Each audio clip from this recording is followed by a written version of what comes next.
অনেকদিন আগের কথা। সুন্দরপুর গ্রামে টুনি ও তার অসুস্থ মা বসবাস করত। টুনি ওর মাকে খুব ভালোবাসতো এবং খুব সেবাও করত। একদিন টুনি রান্না করছিল। তারপর টুনির মা টুনির কাছে এসে বলল, টুনি, আমি রান্না করছি, তুই স্কুলে যা, না হলে দেরি হয়ে যাবে। মা, তোমার না পায়ে খুব ব্যথা ছিল? তুমি এখানে এসেছো কেন? আমি রান্নাগুলো করে নিচ্ছি, আর তুমি গিয়ে আরাম করো। আরে টুনটুনি, তুই অনেক ছোট, তুই আমার দুঃখ বুঝবি না।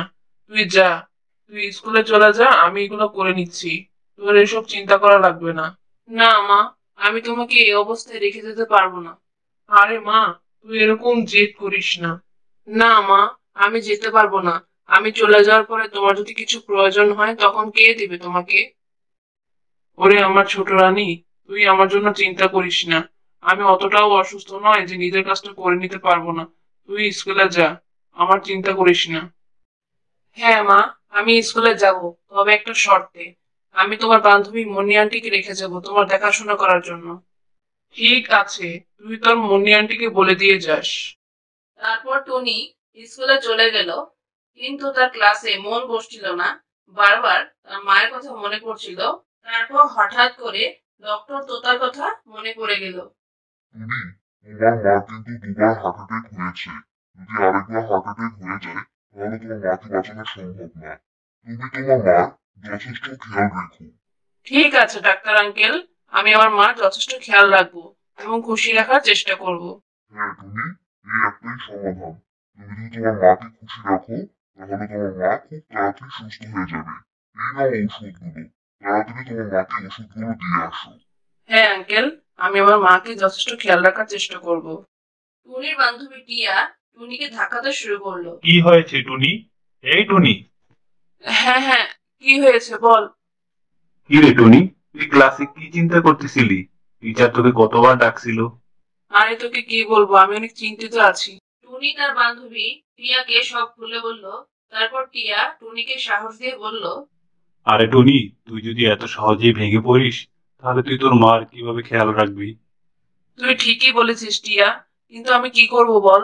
ডাক্তারের কথা যখন মনে পড়ে যায় তখন আমার খুব মন খারাপ হয়ে যায়, কারণ আমার মা ছাড়া তো এই দুনিয়া আমার আর কেউই নেই বল। আরে টুনি, তুই চাইলে আমার মামাকে দেখাতে পারিস। আমার মামা একজন কার্ডিওলজিস্ট। অনেক দূর দূরান্ত থেকে মানুষ আসে আমার মামাকে দেখাতে। আমি যখন ঠিক করে নিয়েছি আমি আমার মাকে সুস্থ করে তুলবো, তাই খরচ চিন্তা না করে ভালো চিকিৎসার ব্যবস্থা করব। তুই তোর মামার অ্যাড্রেসটা আমাকে দিয়ে যা।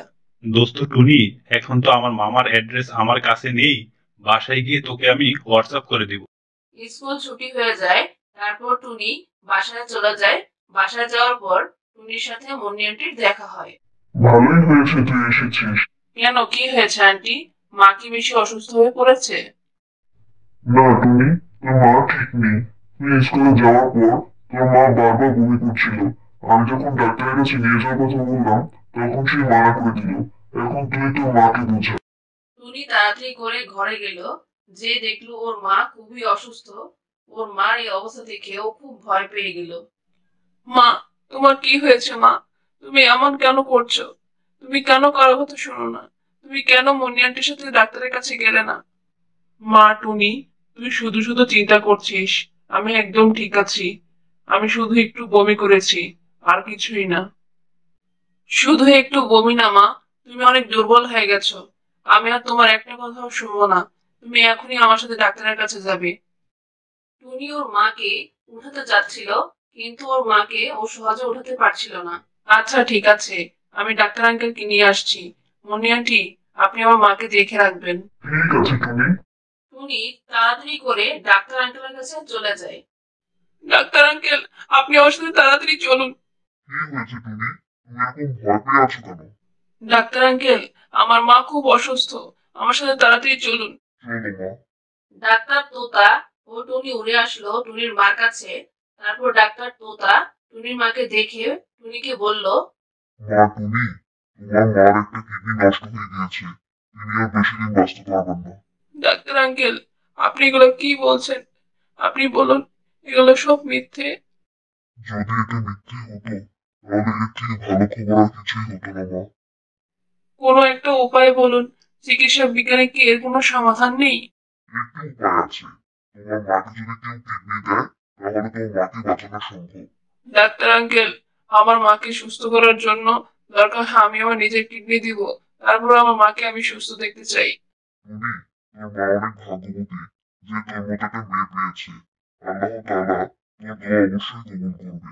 তারপর টুনি তার মাকে কিডনি দেয়। তারপর তার মা সুস্থ হয়ে যায়। জঙ্গলের সব পশু পাখিরা এই কথা শুনে টুনিকে অনেক প্রশংসা করে।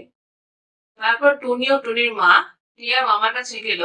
গিয়ে দেখলো টিয়ার মামা মারা গিয়েছে। তারপর টুনি সিদ্ধান্ত নিল সে একজন ডাক্তার হবে। এর মধ্যে কয়েক বছর কেটে গেল। তারপর